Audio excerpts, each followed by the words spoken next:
ശക്തമായ മഴ തുടരുന്ന തിരുവനന്തപുരം ജില്ലയിൽ ഓറഞ്ച് അലർട്ട് പ്രഖ്യാപിച്ചു. തലസ്ഥാന നഗരത്തിന്റെ പല ഭാഗങ്ങളിലും കനത്ത വെള്ളക്കെട്ടാണ്. മാസങ്ങൾക്ക് മുമ്പ് പ്രധാനമന്ത്രി ഉദ്ഘാടനം ചെയ്ത ഹെഡ് പോസ്റ്റ് ഓഫീസ് കെട്ടിടം ചോർന്നൊലിച്ചു. തമ്പാനിൽ നിന്ന് അലക്സറ മുഹമ്മദ് ചേരുന്നുണ്ട് വിവരങ്ങളുമായി. അലക്സ്, തിരുവനന്തപുരത്ത് ശക്തമായ മഴയാണ്. നമ്മൾ സാധാരണ കാണും പോലെ തന്നെ നമുക്ക് ജിബിൻ ജേബി തയ്യാറാക്കിയ റിപ്പോർട്ടിലേക്ക് ആദ്യം. തിരുവനന്തപുരം നഗരസഭയുടെ മഴക്കാലപൂർവ്വ ശുചീകരണം പൂർണ്ണമായി പാളിയതിന്റെ തെളിവാണ് നമുക്ക് പഴവങ്ങാടിയിൽ നിന്നും ഈസ്റ്റോട്ട് ബസ് സ്റ്റാൻഡിൽ നിന്നും കാണാൻ സാധിക്കുന്നത്. ഈ ബസ് സ്റ്റാൻഡിൽ ആകെ വെള്ളം പൊങ്ങിയിരിക്കുകയാണ്. അല്പസമയം മുമ്പ് വരെ ഇവിടെ ആളുകൾക്ക് ഈ ബസ് സ്റ്റാൻഡിലേക്ക് എത്താൻ പറ്റാത്ത സാഹചര്യമായിരുന്നു.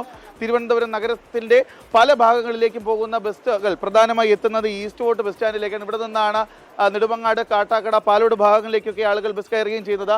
ഈ സ്ഥാപനങ്ങളൊക്കെ വിട്ട് എല്ലാവരും വീടുകളിലേക്ക് അതിവേഗം എത്തുന്നതിന് വേണ്ടി ബസ് സ്റ്റോപ്പിൽ എത്തിയപ്പോൾ അവർക്ക് വാഹനങ്ങളിൽ കയറാൻ പറ്റാത്ത ഒരു സാഹചര്യമാണ് നിലവിലുള്ള. ചേച്ചി, ഇത് നിങ്ങൾക്ക് ഇവിടെ നിൽക്കാൻ പോലും പറ്റാത്ത സാഹചര്യമല്ലേ? നിൽക്കാൻ പോലും പറ്റുന്നില്ല.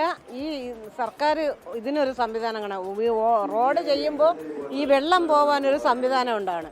എത്രയോ പാവങ്ങൾ ജീവിക്കാതിരിക്കണം, അവർക്ക് പോലും ജീവിക്കാൻ നിവൃത്തിയില്ലാത്തതാണ്. വെറും വെള്ളമല്ല, മാലിന്യം നിറങ്ങിയാണ് അസുഖങ്ങൾ വരാൻ സാധ്യത. കാലൊക്കെ ചൊറിച്ചില് മാലിന്യ വെള്ളമാണ്. ഇതിന് എത്രയും പെട്ടെന്നൊരു സംവിധാനം വേണം. കൊച്ചു കുട്ടികളെയൊക്കെ കൊണ്ടുവന്ന് യാത്രക്കാർ നിൽക്കാനുള്ളതാണ്. അപ്പോൾ അവർക്കും കുട്ടികൾ അറിയാമല്ലോ, മുതിർന്നവർക്കാണെങ്കിൽ അറിയാം.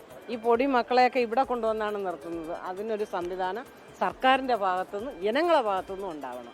ഇത് സാധാരണ വെള്ളം, മഴവെള്ളം പൊങ്ങിയത് മാത്രമല്ല ഇവിടുത്തെ പ്രശ്നമെന്ന് പറയുന്നത് ഈ ഓടകളിൽ നിറഞ്ഞു കിടക്കുന്ന മാലിന്യങ്ങൾ കൂടിയാണ് ഈ ഒരു മഴയത്ത് ഇപ്പോൾ റോഡിലേക്ക് ഇറക്കിയിരിക്കുന്നത്. ചേട്ടാ, ഇത് ഫുൾ മാലിന്യമാണ്. ആളുകൾക്ക് ഈ ഓടയല്ല പൊട്ടി ആ മാലിന്യമാണ് ഇവിടെ മൊത്തം അവിടെ കച്ചവടം ചെയ്യുന്നതാണ്.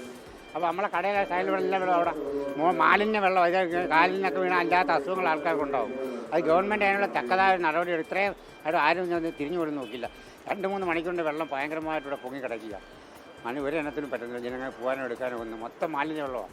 അതന്നെയാണ് ഈ ഒരു വെള്ളപ്പൊക്കം ഉണ്ടായിട്ട് ഇന്ന് ഉച്ചയ്ക്ക് ശേഷം പെയ്ത കനത്ത മഴയിലാണ് ഈ ഒറ്റ മഴയിൽ ഇത്രയും അധികം വെള്ളം ഈ തിരുവനന്തപുരം നഗരത്തിന്റെ വിവിധ ഭാഗങ്ങളിൽ ഇങ്ങനെ കയറി കിടക്കുന്നത്. പക്ഷേ ഇപ്പോൾ മഴ തോർന്നിട്ട് തന്നെ ഏകദേശം 1 മണിക്കൂർ അടുപ്പിച്ചാവുകയാണ്. ഇത്രയും നേരം ഈ വെള്ളം ഒന്ന് ഇവിടെ നിന്ന് ഈ ഓടകൾ തുറന്ന വെള്ളപ്പൊക്കം ഒന്ന് മാറ്റുന്നതിന് വേണ്ടി കോർപ്പറേഷന്റെ ജീവനക്കാരോ മറ്റു പ്രതിനിധികളോ സർക്കാർ പ്രതിനിധികളോ ആരും തന്നെ ഇങ്ങോട്ടേക്ക് എത്തിയില്ല എന്നുള്ളതാണ് വലിയ രീതിയിലുള്ള ഒരു ആക്ഷേപം ഉയരുകയും ചെയ്യുന്നത്.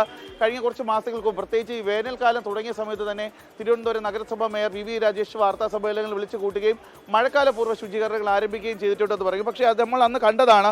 ഈ തിരുവനന്തപുരം നഗരത്തിന്റെ പല ഭാഗങ്ങളും, പ്രത്യേകിച്ച് ആമയഞ്ചാൻ തോട്ടിന്റെ ഭാഗങ്ങളിൽ നിന്നെല്ലാം മാലിന്യങ്ങൾ മാറ്റി പല ലോറികളിൽ ഇവിടെ നിന്ന് മാറ്റുന്നത് കണ്ടതാണ്. പക്ഷേ ഈ ഒറ്റ ദിവസം ചെയ്ത മഴയിൽ നഗരത്തിന്റെ വിവിധ ഭാഗങ്ങളിൽ കെട്ടിക്കിടന്ന മാലിന്യങ്ങളെല്ലാം ഇങ്ങോട്ടേക്ക് ഒഴുകിയെത്തി ഈ വെള്ളം ഓടയിലേക്ക് ഇറങ്ങുന്ന ഭാഗങ്ങളിലേക്ക് ഓവുകൾ അടങ്ങിയതാണ് ഇത്രയും പെട്ടെന്ന് ഒരു വലിയ വെള്ളപ്പൊക്കം ഉണ്ടാകാനുള്ള ഒരു കാരണമാവുകയും ചെയ്തിട്ടുള്ളത്. ഇതിൽ നാട്ടുകാരുടെ കൂടി പ്രശ്നമുണ്ട്. കാരണം കഴിഞ്ഞ വർഷങ്ങളിലൊക്കെ നമ്മൾ കണ്ടതാണ് ഈ തിരുവനന്തപുരം നഗരത്തിന്റെ മാലിന്യവാഹിനിയെ ഇപ്പോൾ തുടർന്ന് ആമയഞ്ചാൻ തോട്ടിന്റെ പല ഭാഗങ്ങളിലും വലിയ രീതിയിൽ മാലിന്യങ്ങൾ നിക്ഷേപിക്കുന്നുണ്ടായിരുന്നു. ജോയി എന്ന ഒരു ശുചീകരണ തൊഴിലാളി വീണ് മരിച്ചതിന്റെ സാഹചര്യത്തിൽ അന്ന് ആമയഞ്ചാൻ തോടിന്റെ പല ഭാഗങ്ങളും പൂർണ്ണമായി ക്ലീൻ ചെയ്യുകയും ചെയ്തതാണ്. പക്ഷേ എന്നിരുന്നിട്ട് പോലും തിരുവനന്തപുരം നഗരത്തിന്റെ വിവിധ ഭാഗങ്ങളിൽ നിന്ന് ആളുകൾ ഈ രാത്രികാലങ്ങളിൽ ഇങ്ങോട്ടേക്ക് എത്തി ചാക്കുകളിൽ മാലിന്യങ്ങൾ ഇങ്ങോട്ടേക്ക് വലിച്ചെറിയുന്നുണ്ട്. ഇത് തന്നെയാണ് ഇങ്ങനെ ഒരു വെള്ളപ്പൊക്കം ഉണ്ടാകാനുള്ള ഒരു പ്രധാന കാരണവും.